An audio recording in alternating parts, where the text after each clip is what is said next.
দক্ষিণ আফ্রিকায় দোকানে ভয়াবহ আগুন, ঘুমের মধ্যে ৬ বাংলাদেশি মৃত্যু, দগ্ধ একজন হাসপাতালে।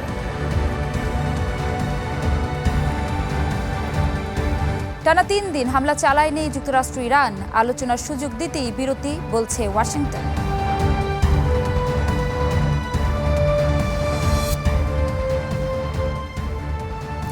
আমন্ত্রণ বল নিউজ স্টুডিওতে, সাথে আছি ইপসিতা জামান। দক্ষিণ আফ্রিকার ইস্টার্ন কেপ প্রদেশের কুইন্সটাউনে একটি দোকানে ভয়াবহ আগুনে প্রাণ গেল ৬ বাংলাদেশের।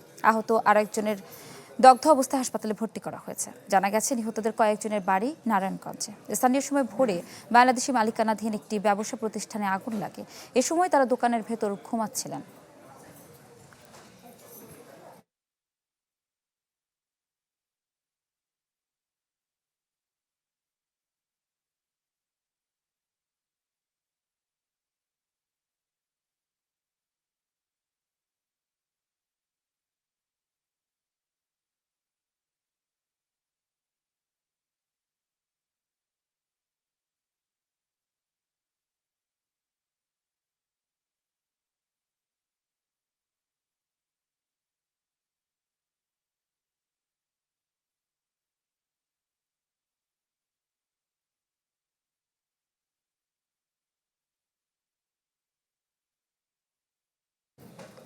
এ বিষয়ে আরও জানবো আমরা। ঘটনাস্থল থেকে আমাদের সাথে যুক্ত হচ্ছেন পুড়ে যাওয়া দোকানটির সাবেক কর্মচারী মোহাম্মদ ফয়সাল। ফয়সাল, আমাদের জানাবেন যারা দগ্ধ হয়েছেন তাদের কি অবস্থা এবং সর্বশেষ পরিস্থিতি নিয়ে আমাদের বিস্তারিত বলবেন। আসসালামু আলাইকুম, আমি মোহাম্মদ ফয়সাল। তো যারা আহত আহত শুধুমাত্র একজন, ওনাকে এখন হাসপাতালে ভর্তি করা হয়েছে। আর যারা ৬ জন মারা গেছে, মরদেহ এখনো উদ্ধার করা হয়নি। তাদের মরদেহের কোনো চিহ্ন নাই। তার মানে তারা আর কিছু নাই দুনিয়াতে, এরকম কিছু চিহ্ন রাখে নাই। তো এখনো উদ্ধার হয় নাই। হাড়গোড়ও দেখি নাই। ভিতরে গেছিলাম, কিছু দেখা যায় নাই।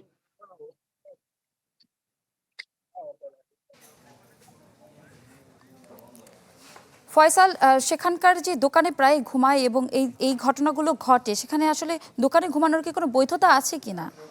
আপনি তো সেখানে সাবেক কর্মচারী ছিলেন, আপনি জানবেন। না, এখানে দোকানে শোয়ার কোনো বৈধতা নাই। এখানকার এই সিটি কর্পোরেশন যারা থাকে, মিউনিসিপ্যালিটি বলে, তারা এই বৈধতা দেয় না। তারা বলে আলাদা রুম নিয়ে থাকার জন্য। তো আমরা কিছু বাংলাদেশি থাকি যারা এই নিয়মটা মানি না, এই কারণে এত বড় দুর্ঘটনা। ফয়সাল, ধন্যবাদ আপনাকে। দর্শক, আমরা এবার দক্ষিণ আফ্রিকার নিহত কয়েকজনের বাড়ি নারায়ণগঞ্জে, আমরা সেখানে যাব। আছেন সহকর্মী আহসান সাদিক। সাদিক, আপনি নারায়ণগঞ্জে আছেন, নিহতদের মধ্যে অনেকের বাড়ি নারায়ণগঞ্জে। ওখানের তার আত্মীয় স্বজনরা কি বলছে, কি পরিস্থিতি দেখছেন? ইপসিতা, আমি এই মুহূর্তে নারায়ণগঞ্জের সদর উপজেলার ক্রোকেরচর এলাকাতে আছি এবং যতটুকু জানা গেল এই এলাকারই কিন্তু ৩ জন গতকাল দক্ষিণ আফ্রিকার যে অগ্নিকাণ্ডে নিহত হন। এর ভিতরে যদি আপনাদের তথ্য জানাই, তাহলে ফাহিম রয়েছে এবং আরেকজন নিহত হচ্ছে আপন, যার বাড়িতে আমরা নূর মোহাম্মদ, এবং স্বজনদের সাথে কথা বলেছি এবং স্বজনদের আহাজারিতে শুধু তাদের বাড়ি নয়, অত আশেপাশে যেখানে আছে সেখানে কিন্তু শোকের বার্তাই বইছে বলা যায়। এবং আত্মীয়রা মূলত যেটি বলছেন যে তারা আসলে সকালে বা ভোরের দিকে নানা সূত্রে তারা জানতে পেরেছেন যে এই অগ্নিকাণ্ডে নিহত হওয়ার ঘটনা। তারা মূলত যেই দাবিটি করছেন যে স্বজনদের অতি দ্রুত যেন তাদের মরদেহটি নারায়ণগঞ্জে তাদের স্বজনদের কাছে হস্তান্তরিত করা হয়, এই দাবিটি তারা মূলত এখন করছেন। এবং সেই সাথে প্রশাসনভাবেও কিন্তু বলছেন যে অতি দ্রুত যেন তাদের তথ্য জানায় স্বজনদের লাশ বাড়িতে আনা হয়, এ ব্যাপারে কিন্তু তারা তৎপর রয়েছেন। তো এই হচ্ছে সর্বশেষ পরিস্থিতি খবর। ঈশিতা। সাদিক, ধন্যবাদ আপনাকে। দর্শক, আমরা আবারও দক্ষিণ আফ্রিকায় যেতে চাই। সেখান থেকে আমাদের সাথে যুক্ত হবেন প্রবাসী সাংবাদিক নোমান মাহমুদ। নোমান, আমাদেরকে একটু বলবেন সেখানকার স্থানীয় কমিউনিটি এবং হাই কমিশন কি বলছে, তাদের তৎপরতা কতটা দেখছেন?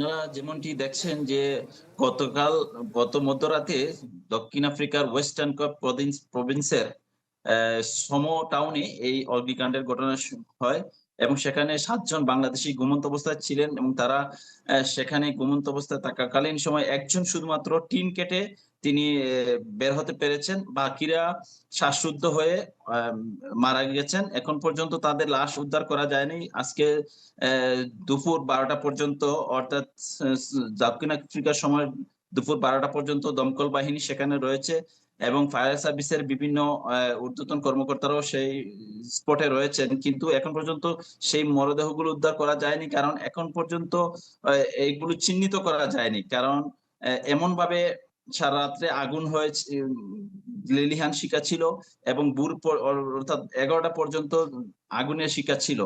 আপনারা জানেন যে দক্ষিণ আফ্রিকার মূল যে জেলা শহর, প্রভিন্সের জেলা শহর, সেটি হচ্ছে কুইন্সটাউন। কুইন্সটাউন থেকে ৯০ কিলোমিটার দূরে এই ছোট একটি টাউন এবং সেই টাউনের বাংলাদেশি মালিকানাধীন মা ক্যাশ এন্ড ক্যারি অর্থাৎ বড় একটি গ্রোসারি শপ ছিল এবং সেখানে এই সব বাংলাদেশিরা রাত্রে দোকানের পাশে আরেকটি রুমে তারা রাত্রি যাপন করতেন এবং এই অবস্থায় তারা রাত্রে যখন আগুন লেগেছিল তখন আশেপাশের লোকেরা চিৎকার চেঁচামেচি করার পরে দোকানের মালিক সহ আশপাশের বাংলাদেশিরা তারা সেখানে গেছেন, কিন্তু কাউকে উদ্ধার করা যায়নি। একজন মাত্র বাংলাদেশি যিনি টিন কেটে বের হতে পেরেছেন। নোমান, আমাদেরকে আরেকটা জিনিস জানাবেন, এখানে প্রায় দোকানের ভেতর ঘুমাতে গিয়ে নিহত হচ্ছে না অনেকেই, দোকানে ঘুমানোর ক্ষেত্রে কোনো বৈধতা আছে কিনা, কেন এই ঘটনা ঘটছে বারবার? আপনি জানেন যে সাউথ আফ্রিকার পুলিশের বারবার আমাদের কমিউনিটিকে সতর্ক করেছে, বিভিন্ন গ্রাম অঞ্চলে অথবা শহরে যে সমস্ত বাংলাদেশিরা দোকানে ঘুমান তাদেরকে সতর্ক করা হয়েছে আইনের প্রশাসনের পক্ষ থেকে। এবং সম্প্রতি দক্ষিণ আফ্রিকায় যে অভিবাসী বিরোধী আন্দোলন চলছিল, সেই আন্দোলনের সময়ও পুলিশ প্রশাসন এই সমো টাউন সহ আশপাশের কফিন বাবা টাউন এবং কুইন্স টাউন সহ আশপাশের সকল টাউনের বাংলাদেশিদেরকে বা বিদেশি ব্যবসায়ীদেরকে সতর্ক করেছে কেউ যেন দোকানে রাত্রি যাপন না করেন। কিন্তু দেখা যাচ্ছে যে বাংলাদেশিরা তাদের খরচ বাঁচাতে গিয়ে অথবা দোকানের চুরি চামারি হতে পারে, রাত্রে হামলা হতে পারে, এই ভয়ে আশঙ্কা থেকে অনেকে দোকানে থাকেন এবং অনেকেই আছেন যে মালিক বাইরে থাকে কিন্তু কর্মচারীরা দোকানে থাকেন। আপনাদের অবগতির জন্য জানাচ্ছি যে গত বছর দক্ষিণ আফ্রিকার ডারবান শহরে একইভাবে ৩ জন বাংলাদেশি ঘুমন্ত অবস্থায় মারা গেছেন দোকানে আগুন লাগার কারণে।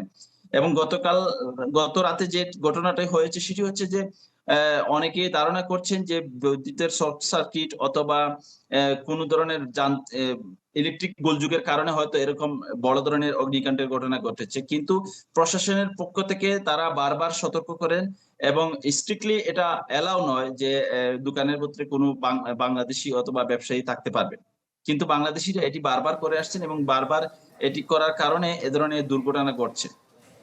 ধন্যবাদ আপনাকে। দর্শক, দক্ষিণ আফ্রিকা থেকে আমাদের সাথে যুক্ত ছিলেন প্রবাসী সাংবাদিক নোমান মাহমুদ। টানা ৩ দিন বন্ধ রয়েছে যুক্তরাষ্ট্র ইরান হামলা। কূটনৈতিক আলোচনাকে সুযোগ দিতেই এই বিরতি, বলছে ওয়াশিংটন। ট্রাম্প দাবি করেছেন ভালো আলোচনা চলছে এবং সমঝোতার সম্ভাবনা রয়েছে, তবে তেহরান বলছে আলোচনার জন্য যুক্তরাষ্ট্রকে অনুরোধ করা হয়নি। এদিকে আন্তর্জাতিক বাজারে কমছে তেলের দাম।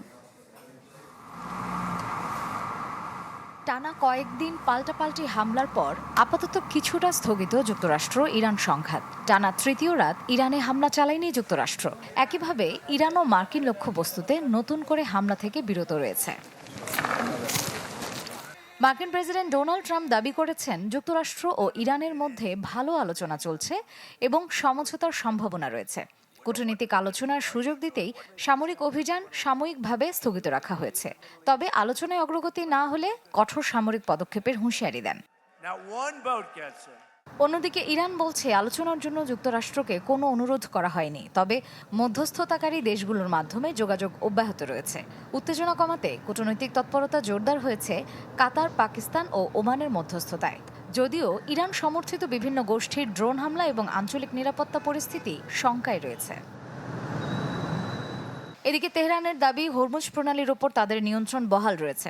তবে সংঘাত সাময়িকভাবে থেমে যাওয়ায় স্বস্তি ফিরেছে জ্বালানি বাজারে। হরমুজ প্রণালীতে সরবরাহ স্বাভাবিক হওয়ার আশায় আন্তর্জাতিক বাজারে অপরিশোধিত তেলের দাম এক সপ্তাহেরও বেশি সময়ের মধ্যে সর্বনিম্ন পর্যায়ে নেমে এসেছে। তবে কূটনৈতিক আলোচনা ভেঙে পড়লে আবারও উত্তেজনা বাড়তে পারে বলে শঙ্কা বিশ্লেষকদের। মার্জিয়া শ্রেয়া, চ্যানেল 24। আলোচনা সাপেক্ষে আগামী 2 দিনের মধ্যে বাংলাদেশি কর্মীদের জন্য মালয়েশিয়ার শ্রমবাজার উন্মুক্ত হবে, জানিয়েছেন দেশটির মানব সম্পদ মন্ত্রী দাতুক সিরি এম রামানান। মঙ্গলবার সাংবাদিকদের সাথে মতবিনিময়ের সময় একথা জানান তিনি।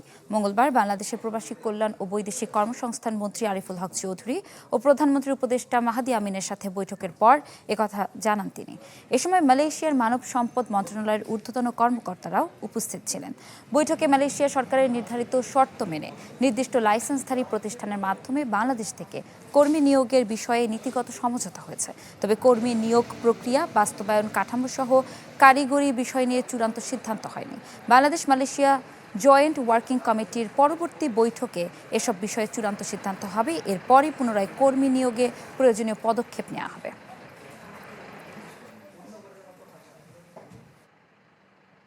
The issue of hiring workers, how long it will take, how soon it can be done, what are the procedures, what are the SOPs that we have in place.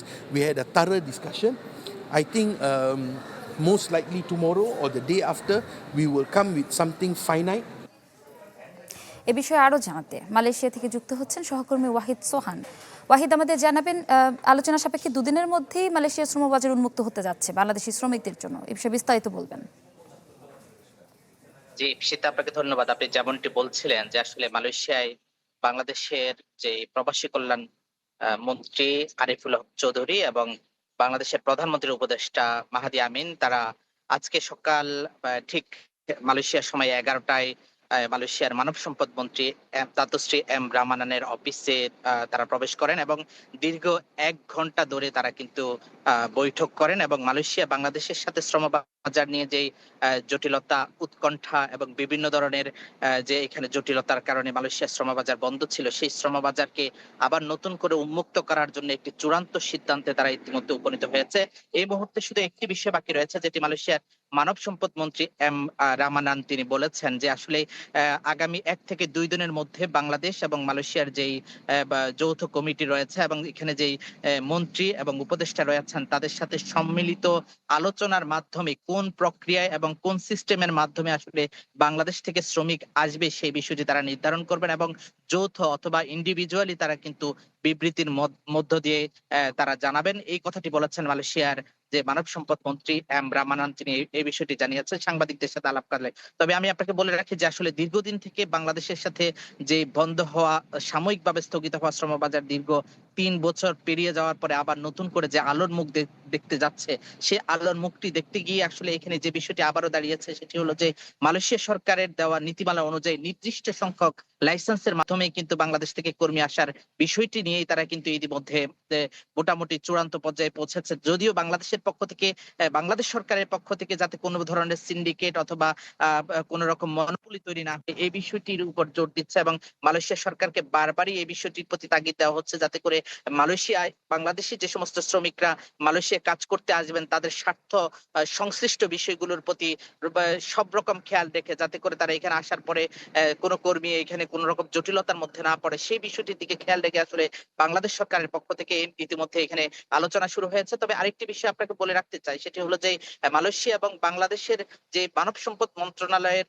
মধ্য দিয়ে বা মন্ত্রী পর্যায়ের যে বৈঠক হয়েছে সেই বৈঠকের মধ্য দিয়ে আসলে বাংলাদেশ সব থেকে বেশি গুরুত্ব দিচ্ছে এই মুহূর্তে বাংলাদেশি কর্মীদের স্বার্থ সংশ্লিষ্ট বিষয়গুলো এবং তারা যাতে করে এখানে আসার পরে তাদের সমস্ত বিষয়গুলো আইনি প্রক্রিয়ার মাধ্যমে তারা কিন্তু এখানে সহজ শর্তে তারা আসতে পারে এবং কম খরচে এবং মালয়েশিয়া সরকারের G2G ফর্মুলার আলোকে যাতে আসতে পারে এবং B2Bর মাধ্যমে, বিজনেস টু বিজনেসের মাধ্যমে যদি কোনো কর্মী মালয়েশিয়াতে আসে যাতে করে তারা কোনো রকম প্রতারণার শিকার না হয় এই বিষয়টির প্রতি আসলে কিন্তু বাংলাদেশ সরকারের পক্ষ থেকে জোরালো গুরুত্ব দেওয়া হচ্ছে এবং এই বিষয়টির প্রতি মালয়েশিয়া সরকারের পক্ষ থেকে সম্মত হয়েছেন যাতে যে সমস্ত কোম্পানিগুলোতে শুধুমাত্র কাজ রয়েছে, বিশেষ করে মালয়েশিয়ার মানব সম্পদ মন্ত্রী আজকে যে কথাটি বলেছেন সেটি হলো যে মালয়েশিয়ার প্রধানমন্ত্রীর পক্ষ থেকে নির্দেশনা অনুযায়ী এখানে কিন্তু রেস্টুরেন্ট সেক্টরে এই মুহূর্তে অসংখ্য কর্মীর যেই শর্টেজ রয়েছে সেই কর্মী শর্টেজ পূরণের জন্য কিন্তু মালয়েশিয়ার প্রধানমন্ত্রী ইতিমধ্যে নির্দেশনা দিয়েছেন যে আগামী 1 মাসের মধ্যে সকল কর্মীর যেই আবেদন রয়েছে এবং বিদেশ থেকে কর্মী আনার এই আবেদনগুলো সম্পন্ন করার জন্য ইতিমধ্যে নির্দেশনা দিয়েছেন মালয়েশিয়ার মানব সম্পদ মন্ত্রী। সেই বিষয়টি তিনি উল্লেখ করে বলেন যে প্রধানমন্ত্রীর পক্ষ ওয়াহিদ, থেকে। অসংখ্য ধন্যবাদ আপনাকে। দর্শক, আমরা সরাসরি যুক্ত ছিলাম মালয়েশিয়া থেকে। ভারতে ককরোচ জনতা পার্টির আন্দোলনে সহিংসতার ঘটনায় পুলিশের ভূমিকা নিয়ে কড়া মন্তব্য করেছে দেশটির সুপ্রিম কোর্ট।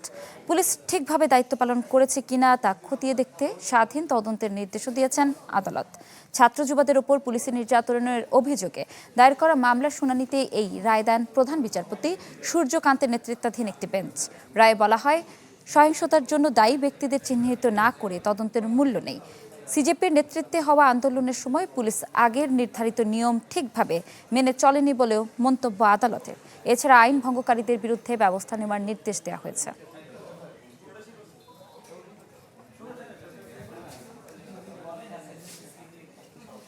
ফ্রান্সের দক্ষিণ পশ্চিমাঞ্চলের শহর বোর্দোর মাত্র 15 কিলোমিটার দূরে পৌঁছে গেছে ভয়াবহ দাবানল। পরিস্থিতি আরও অবনতির শঙ্কায় ঝুঁকিপূর্ণ এলাকা থেকে বাসিন্দাদের সরিয়ে নিরাপদ আশ্রয় নেওয়া হচ্ছে। এদিকে প্রতিবেশী স্পেনেও দাবানল ভয়াবহ রূপ নিয়েছে। মাদ্রিদের পশ্চিমাঞ্চলে 1 লাখের বেশি মানুষকে সরিয়ে নেওয়া হয়েছে। ধোঁয়ায় ঢেকে গেছে আকাশ, পাহাড় জুড়ে চলছে আগুন, মাইলের পর মাইল পুড়ছে বন। হেলিকপ্টার থেকে পানি ফেলেও নিয়ন্ত্রণে আসছে না দাবানল। স্পেন ও ফ্রান্স দুই দেশই দেখছে ভয়াবহ দাবানল। ফ্রান্সের বোর্দের কাছের জিরোন্দ অঞ্চলে প্রায় 1 সপ্তাহ ধরে চলছে আগুন। নিরাপদে সরিয়ে নেওয়া হয়েছে প্রায় 2,20,000 মানুষকে। কনভেনশন সেন্টার সহ বিভিন্ন ভবনকে পরিণত করা হয়েছে অস্থায়ী আশ্রয় কেন্দ্রে। উচ্ছেদের খবর পাওয়ার পর আমরা খুব ভয় পেয়েছিলাম। জীবনে এই প্রথম এমন পরিস্থিতির মুখোমুখি হলাম। শুধু ঘর হারানোর ভয় নয়, দীর্ঘ অনিশ্চয়তা মানসিক চাপও বাড়িয়ে দিচ্ছে বাস্তুচ্যুত পরিবারগুলোর। শিশুদের জন্য এটা সবচেয়ে কঠিন। তারা বুঝতেই পারছে না সামনে কি অপেক্ষা করছে। আমরা শুধু তাদের সাহস দেওয়ার চেষ্টা করছি। দ্বিতীয় বিশ্বযুদ্ধের পর ফ্রান্স সবচেয়ে ভয়াবহ দাবানল মৌসুমের মুখোমুখি বলে জানান প্রেসিডেন্ট ইমানুয়েল ম্যাক্রো। জানান দাবানলে 1,16,000 হেক্টরের বেশি এলাকা পুড়ে গেছে। এদিকে স্পেনেও পরিস্থিতি উদ্বেগজনক। মাদ্রিদের পশ্চিমাঞ্চল থেকে কাস্তেওন পর্যন্ত বিস্তীর্ণ এলাকায় দাবানল ছড়িয়ে পড়েছে। কোথাও আগুন মহাসড়কের পাশ পর্যন্ত পৌঁছে গেছে। কয়েকটি অঞ্চলে আগুন এখনো নিয়ন্ত্রণের বাইরে। বৃথা যাচ্ছে হেলিকপ্টার, দমকলের গাড়ি ও শত শত কর্মীর প্রাণপণ চেষ্টা। আগুন ছড়িয়ে পড়ছে নতুন এলাকায়। মনে হচ্ছিল নরকের দরজা খুলে গেছে। চারিদিকে শুধু আগুন আর আগুন। আমার যা ছিল তাই নিয়ে রাতেই বাড়ি ছেড়ে পালিয়েছি। স্পেনে এখন পর্যন্ত হাজার হাজার হেক্টর বনভূমি পুড়ে গেছে। কয়েকটি অঞ্চল থেকে প্রায় 16,000 মানুষকে সরিয়ে নেওয়া হয়েছে।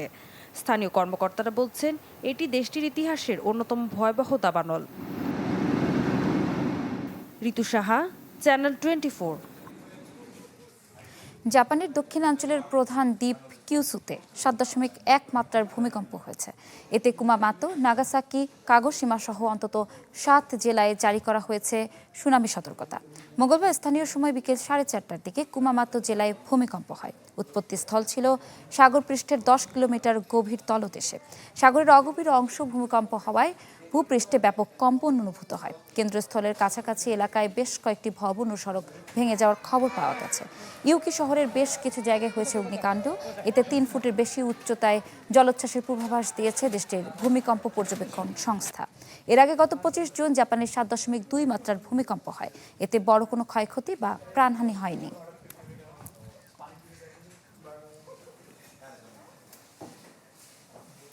এই ছিল আজকের ওয়ার্ল্ড নিউজ টুডেতে। বিশ্বের গুরুত্বপূর্ণ সব সংবাদ বিশ্লেষণ জানতে একই সময় চোখ রাখুন চ্যানেল 24 এর পর্দায়। এছাড়াও দেখতে পারেন ফেসবুক এবং ইউটিউবে। এতক্ষণ সাথে থাকার জন্য ধন্যবাদ সবাইকে।